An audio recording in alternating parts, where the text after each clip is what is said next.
Obviously, exciting challenge for us. Anytime you have to play down in Baton Rouge on a Saturday night is always a tough challenge and a tough environment to go in and play into. Um, this point in the season, I think a lot comes down to all the mental, physical toughness, the challenges of keeping your focus and keeping that grind that you get going that these guys go through with all the academics, all the week in and week out grind of playing in the Southeastern Conference. They have to stay focused and have a great week of practice, continue to prepare, and continue to get better as the season goes on. First up, we have Brad Locke of the Tupelo Daily Journal.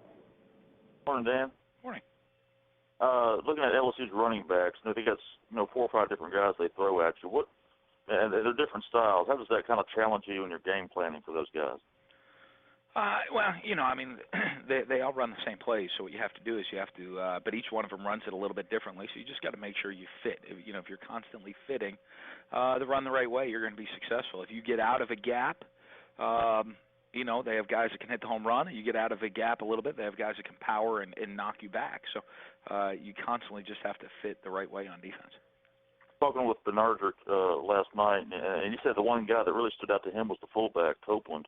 And is he kind of the guy that kind of leads the way, opens up holes for them? What are you seeing?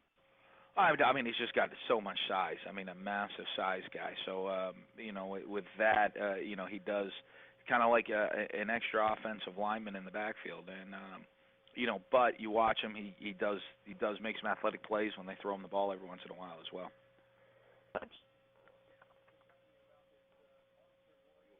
Next is Randy Rosetta of the New Orleans Times-Picayune. Hey, Dan. How you doing? Good.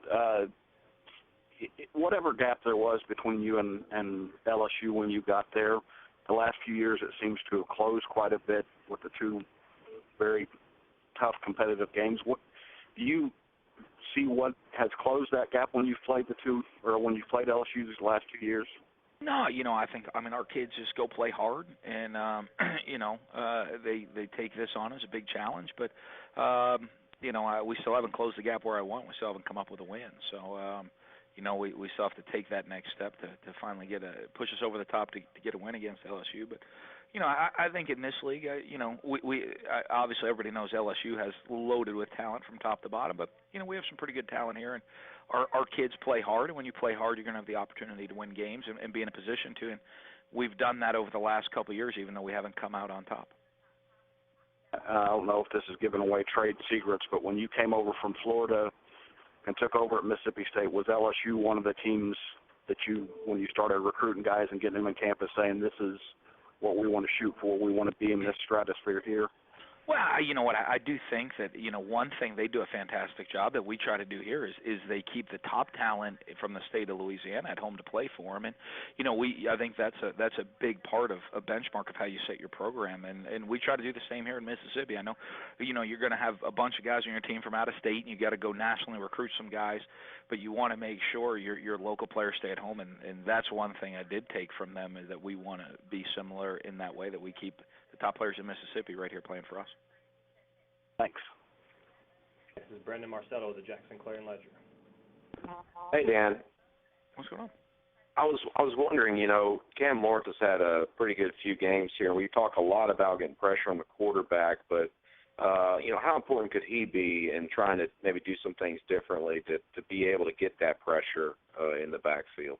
Well, I think when the one thing you look at you're not always just going to get pressure with your defensive line. So, and even my whole time here, we've had success with linebackers creating and being involved in getting pressure on quarterbacks. So, you got to be able to mix it up and the linebackers and bring in pressure. Now, you got to do it very carefully because of, you're going to take some chances, but, you have to bring pressure with the linebackers and hopefully speed up the quarterback's decision-making or disrupt his rhythm.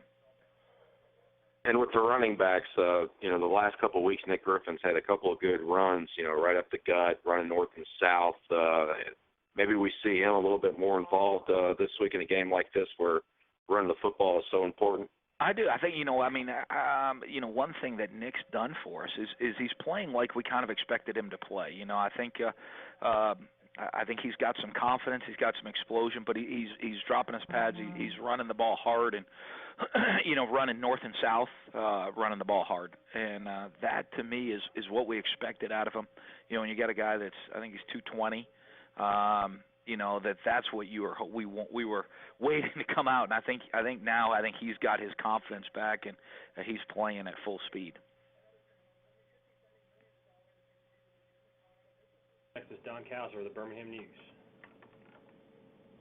You played Alabama 2 weeks ago and Texas A&M last week, and now they play each other. That I'm interested in your perspective. That what kind of game would you expect there?